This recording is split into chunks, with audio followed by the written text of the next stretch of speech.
This show is sponsored by Audible. Fans of It Matters can get a 30-day free trial of Audible Premium Plus. Stay tuned for details.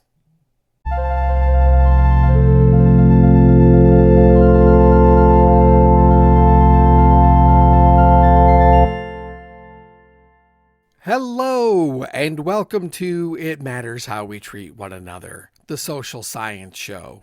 I'm your host, Matthew David Vasco. It is such a pleasure to be back with you again. I apologize for not getting an episode out earlier this month, but I was fighting a terrible case of laryngitis. It is so good to be up to recording an episode with you now. If you have subscribed to this show on YouTube or your favorite podcasting platform, then thank you. We are grateful for each and every one of our subscribers. And we are also thankful for our patrons on Patreon. Your support helps to make this episode possible. This episode is dedicated to hope.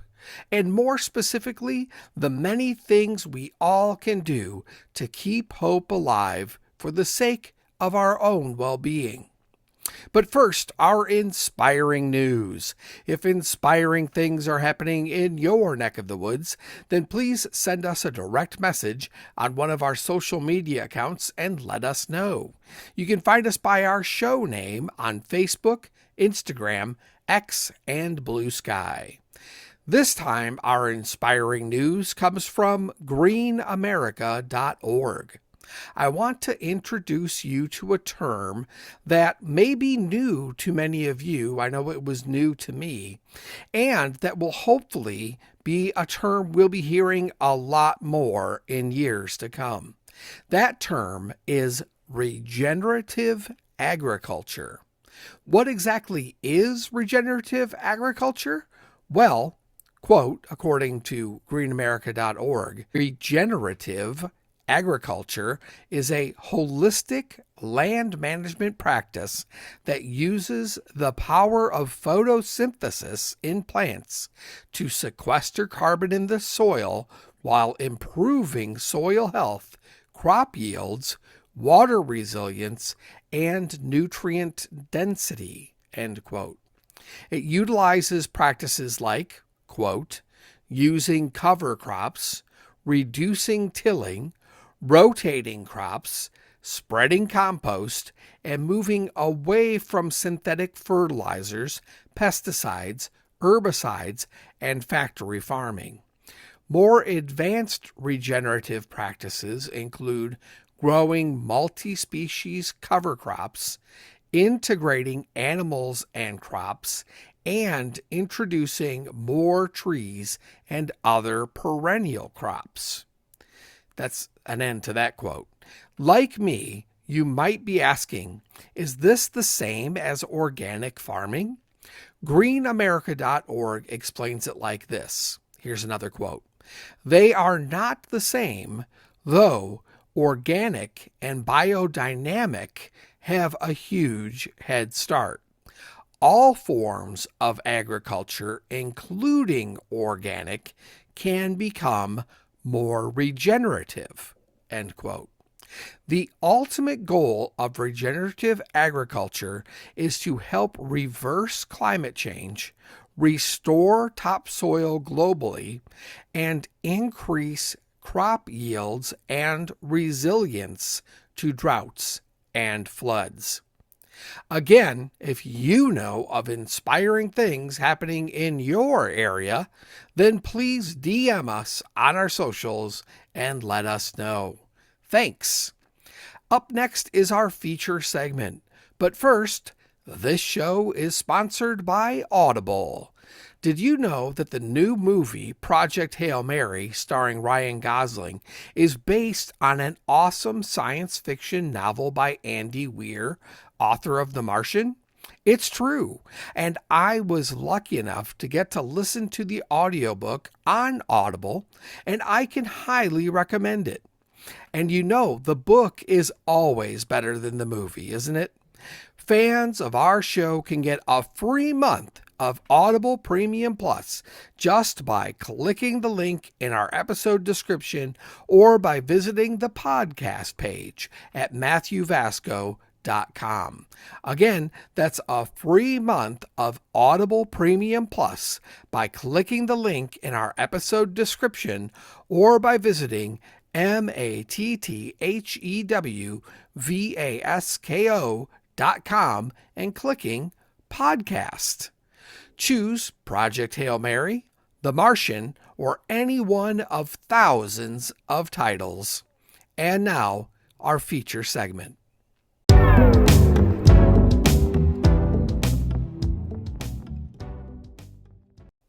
Let me ask you something. When did you last feel genuinely hopeful? Not just relieved that something bad didn't happen, but actually actively hopeful, like the future was a place worth racing toward. For a lot of us, that feeling has gotten harder to find. We open the news, and before we've finished our first cup of coffee, the weight of the world has already settled onto our chests. And somewhere beneath the headlines, there's a quiet, almost shameful thought that many of us share. Is there any point in hoping anymore? That question deserves a serious answer, and that's exactly what we're going to give it. What's coming in the next 20 minutes or so is not a pep talk. It's not a list of reasons why the world is secretly fine. It's something far more useful. It's a way of understanding hope that actually holds up under pressure. A set of tools that work precisely because they don't require you to pretend that things are okay. What we're going to talk about is what hope really is and how it lives in your brain and body. We're going to meet a philosopher, a prisoner of war, and an environmental activist, and each of them is going to hand us something we can actually use. We're going to leave with concrete practices for today, this week, and every hard week after that. Because science has confirmed what the wisest humans throughout history have always known. Hope is not a feeling that visits you when conditions are favorable. Hope is a discipline, a verb, a choice you make, especially when you don't feel like it. Let's begin. Before we can talk about keeping hope alive, we need to get clear on what we're actually talking about, because most of us have been using the wrong definition. Hope and optimism are not the same thing, and the difference between them is important. Optimism is more of a temperament. It's a general expectation that things will probably turn out okay. And that's a wonderful trait. But it has a fatal flaw. It can collapse under the weight of real evidence. When the facts are genuinely hard, optimism can feel like denial. It shatters on contact with sustained adversity. Hope is built differently. Hope doesn't require good odds. It requires something far more powerful. The conviction that your actions matter. And that in time, those actions might just lead to a brighter future. The psychologist Charles Snyder devoted his career to studying hope and defining it as the intersection of three things: a goal worth pursuing, a belief that pathways exist to reach it, and the motivation, the agency to walk those paths. Not certainty, not a guarantee, just willingness, just movement. Philosopher and Buddhist scholar Joanna Macy takes this even further with a distinction that reframes everything. Most people treat hope as a noun, something you either have or you don't, something you wait to feel. Macy says that's the wrong grammar entirely. Macy says hope is a verb. It's something you do. You can practice hope the same way you practice a musical instrument or meditation. Not because you're in the mood, but because you've decided it matters and you've disciplined yourself to do so. She calls this active hope. And the power of it is this: you don't have to be a hopeful person to practice active hope. You just have to be a willing one. Now, here's the neuroscience, and this is where it gets remarkable. When we are chronically stressed, doom scrolling, overwhelmed, bracing for the negative headlines, the brain's amygdala takes command. And when the amygdala is running the show, the prefrontal cortex gets quiet. The prefrontal cortex is the part of the brain responsible for long-range thinking, creative problem solving, and imagining the future. I'll repeat that again. Anxiety about the future can literally impair the brain's ability to imagine a better one. The very state that makes hope feel impossible is the state that makes hope neurologically harder. Which means that every practice we'll discuss today, every small act of calming the nervous system, every micro win, every moment of genuine human connection is not just self-care. It's a neurological act of resistance. It is literally creating the conditions in the brain where hope becomes possible again. The philosopher Jonathan Lear, who teaches at the University of Chicago and is also a trained psychoanalyst, introduced the world to a concept he calls radical hope.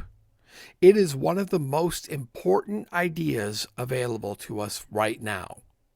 Radical hope is not optimism. It doesn't claim that everything will be fine.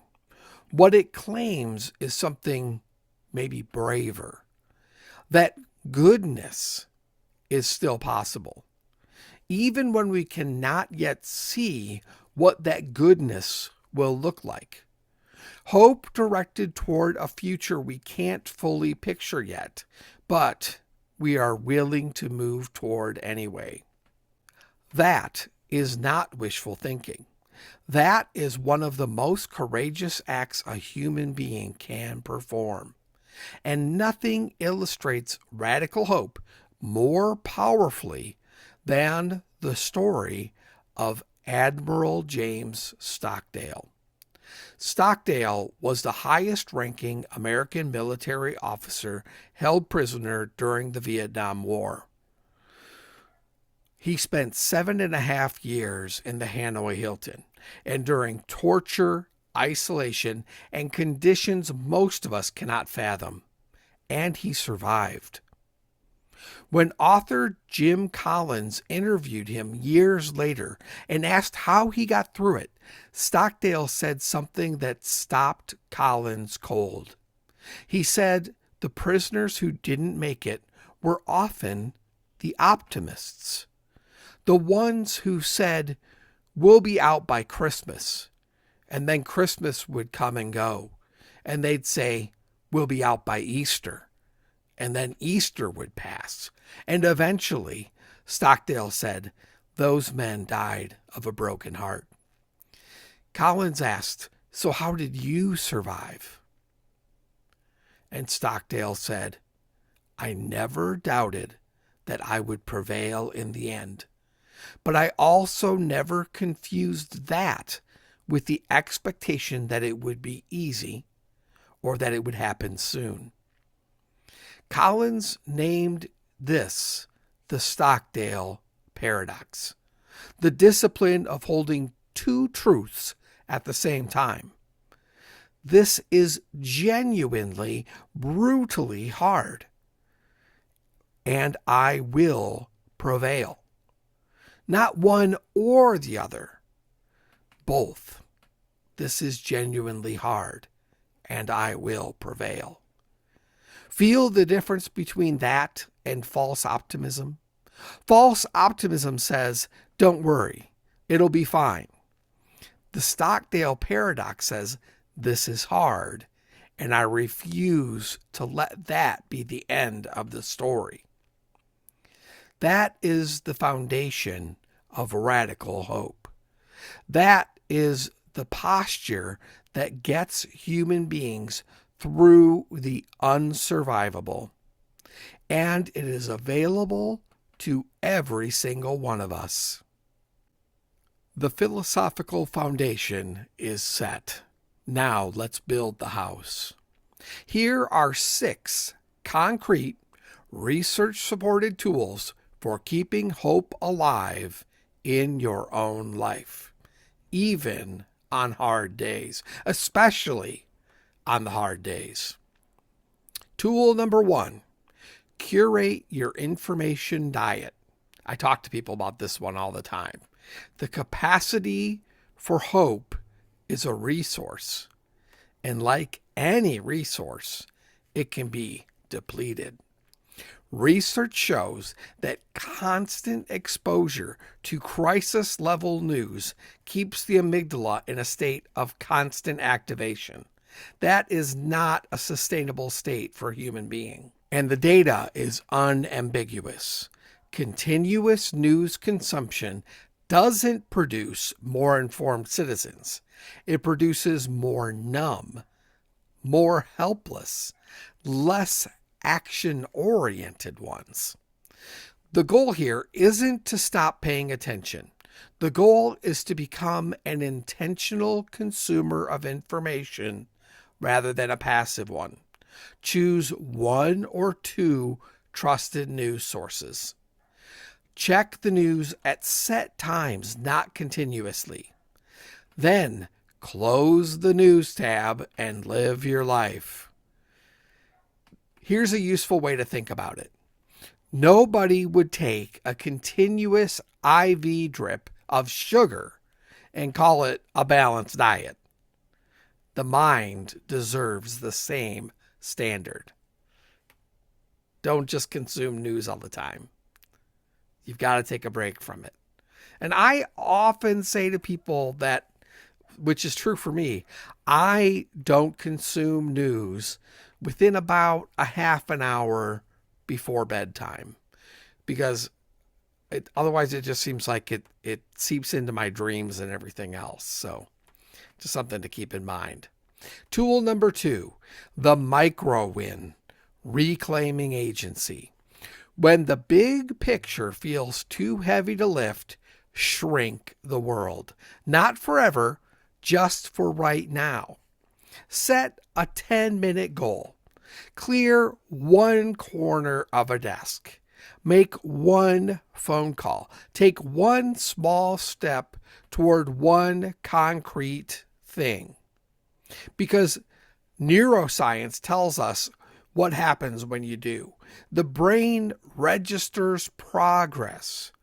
It releases dopamine, and the engine of motivation keeps running. Progress, even the smallest progress, is the fuel. Psychologists call this a sense of agency. And studies consistently show that when the world feels chaotic and out of control, small acts of agency are enormously, disproportionately, in fact, restorative. They send a signal to the nervous system that cuts through the noise. It says, you are not powerless. You are not a passenger. You are someone who does things. And that signal is highly valuable. Tool number 3, the Stockdale practice. Hold both truths. This is the most counterintuitive tool on the list, and possibly the most important. When something is genuinely hard, say so, out loud, to yourself, or to a trusted friend, or to a journal, right? This is hard. I am struggling. I don't know how this resolves. Say it. Mean it. And then speak the second truth. And something good is possible. And I am not done. And this is not the final chapter, right? Both sentences, every time. This is not toxic positivity. It is not good vibes only. It is the hard, disciplined work of refusing to let difficulty and adversity have the last word, while honoring that the difficulty is real. Research on post-traumatic growth confirms this. It is not the people who minimize their suffering who recover and flourish.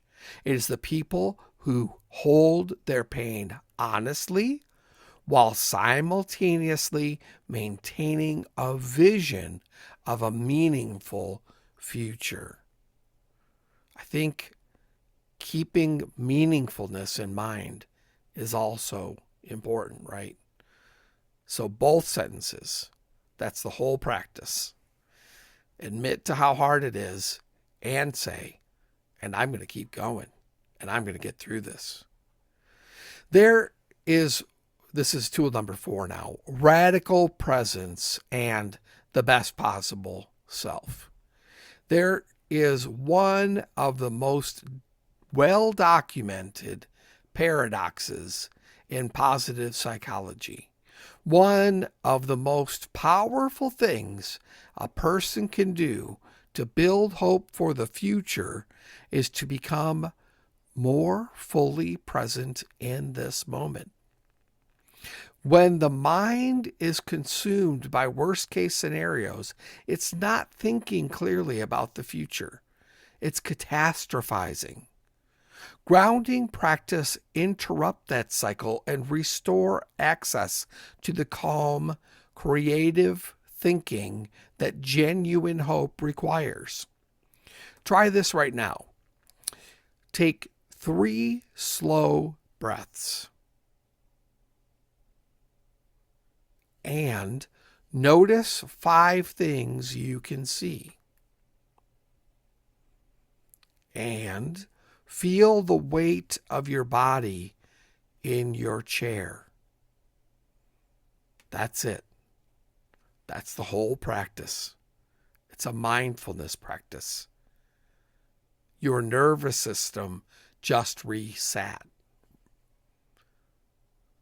The small window of hope just opened. And then there are a few quiet minutes when there's a journal nearby. Try this exercise from positive psychology research. It's called the best possible self practice, developed by psychologist Laura King. The research behind it is very interesting, but here's how it works. Write for 15 to 20 minutes about life in the future, as if everything has gone as well as it possibly could. Not a fantasy. Don't pretend you won the lottery. Just be thinking of the best realistic future, the one where you've worked hard, grown, and the people you love are flourishing. Imagine it in detail. Write it like a story. Studies show that even a single session of this practice measurably increases good feelings and positive affect. The reason is simple. The anxious brain has forgotten it can do this. It has forgotten how to build a future worth moving toward. This exercise is the practice of remembering. It rebuilds the mental architecture of hope, one sentence at a time. Tool number 5, the yet factor. This tool is small in size and enormous in power. There is a 3-letter word that can change the entire orientation of a sentence. And that word is yet. So, I don't see a way forward becomes I don't see a way forward yet. I don't know how this gets better becomes I don't know how this gets better yet. I can't imagine things changing becomes I can't imagine yet. That word leaves the door open. It refuses finality. It insists that the story is still being written. Cognitive science has a name for this: reframing. And study after study confirms that the stories we tell ourselves about our circumstances directly shape what we believe is possible. The brain looks for evidence that confirms whatever narrative it has already accepted. Change the narrative, and the brain starts finding different evidence. One more reframe worth practicing. Instead of asking, why is this happening to me? The question that casts a person as a passive victim, right? Why is this happening to me? Instead, ask, what can I do right now? One question produces helplessness, the other produces agency. And that agency is where hope lives. What can I do right now? Take action. Tool number 6, connection as a radical act of hope. Decades of resilience research across cultures and across every kind of adversity imaginable point to the same conclusion. Human connection is the single most powerful buffer against despair ever documented. Human beings are not built to carry the weight of the world alone. And the research on emotional cognition reveals something both sobering and galvanizing. Emotional states are contagious. Hope or despair moves through a social network like a current. When a person practices hope, they are not just doing it for themselves. They are doing it for every person in their orbit who is watching to see if hope is still possible. Keeping hope alive is an act of service to the people around you. And here's one more dimension worth naming, because the data supports it clearly. Research consistently shows that spiritual community, whatever tradition or practice that might be, is one of the strongest predictors of resilience and sustained hope.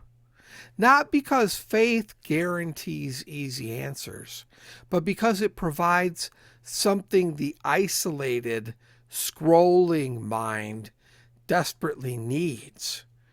A story larger than yourself, a community that holds you, and a regular practice of reconnecting with that which is larger than you, that which to you may really matter. If that exists in your life, tend to it. If it's been neglected, maybe it's time to return. And as someone who's worked for a church, I can attest that often people return to church when they're going through a hard time because they realize maybe that they need community, maybe that they need that connection, maybe that they need to reconnect with that thing that is larger than themselves, whomever or whatever that might be. And whoever you are, whatever you believe, find one person this week and give them your full, unhurried attention. Be a good friend, right? Ask how they're really doing. And listen, not to respond, not to fix anything, just to be genuinely present with another human being in their actual life. Give them that gift of yourself. This is not a small thing. This is a radical act of hope. Here is what needs to be said before we go. Hope is not a destination. It is not a feeling that you achieve and then keep forever without effort. I'm sorry. I wish it was that way. It is a practice, a daily, sometimes difficult, sometimes exhausting practice. There will be days when it feels impossible. Days when the news is too heavy, when circumstances are too hard, and hope feels less like a virtue and more like an insult to the reality in front of you. On those days, remember the people we met today. James Stockdale, who survived 7.5 years of torture by refusing to hold just one truth, who looked at the worst conditions imaginable and said, "This is hard, and I will prevail," both at the same time. Joanna Macy, who spent decades staring at the hardest realities on earth and returned every time with the same message. Hope is not something that happens to you. It is something you practice. You choose it. Every single day, you choose it. The writer Rebecca Solnit frames it this way. Hope is not the belief that everything is fine. It is a belief that what we do matters. Even in the face of uncertainty, even without guarantees, even when the outcome is not in our hands. No road map is required. Today's step is enough. One conversation, one micro win, one journal entry where you write your best possible future into existence. One phone call to someone who needs to know they are not carrying it alone. One pause, one breath, one not yet, where never used to live, right? Not yet. Just not yet. I don't know the answer yet. That's everything. That's the whole practice. How about this? Before the next episode, identify one act of connection or bridge building and do it. A real conversation, a volunteer hour, a letter, a moment of genuine curiosity with someone whose life looks different than yours. Not because the world will transform overnight, but because doing it is proof that transformation is possible. Because someone in your life needs to see that it's still worth trying. Because it matters. Because you matter. And because it matters profoundly, urgently, with everything, how we treat one another.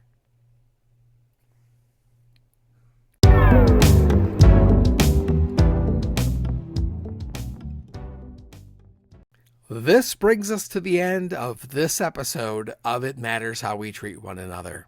Be sure to check the episode description for some quick tips from this episode. And if this episode resonated with you, please share it with someone who might need to hear it. Please subscribe to keep up with all of our episodes, and you can support the show on Patreon at patreon.com/itmatterspatrons. That's patreon.com/itmatterspatrons. For less than a venti iced caramel macchiato upside down at your favorite coffee chain each month, you too can be an It Matters patron and help to make our show happen. You can also support us by shopping our Etsy store at etsy.com/shop/itmattersmerch. There are links in the description. And now you can save 10% off merchandise at It Matters Merch by entering the code ITMatters10 at checkout. If you want to help reduce hunger around the globe, then please visit WFP.org and give to the World Food Program. That's WFP.org. They're not sponsors of this show. They're simply a cause we truly believe in, because combating hunger is so vitally important. Your quote of the week is, quote, "Hope begins in the dark. The stubborn hope that if you just show up and try to do the right thing, the dawn will come." That is from author Anne Lamott. And remember, treat everyone with the core 4 values of kindness, respect, empathy, and compassion, and try for love and acceptance whenever possible, because after all, everyone needs love and acceptance. Be well, and much love to you all.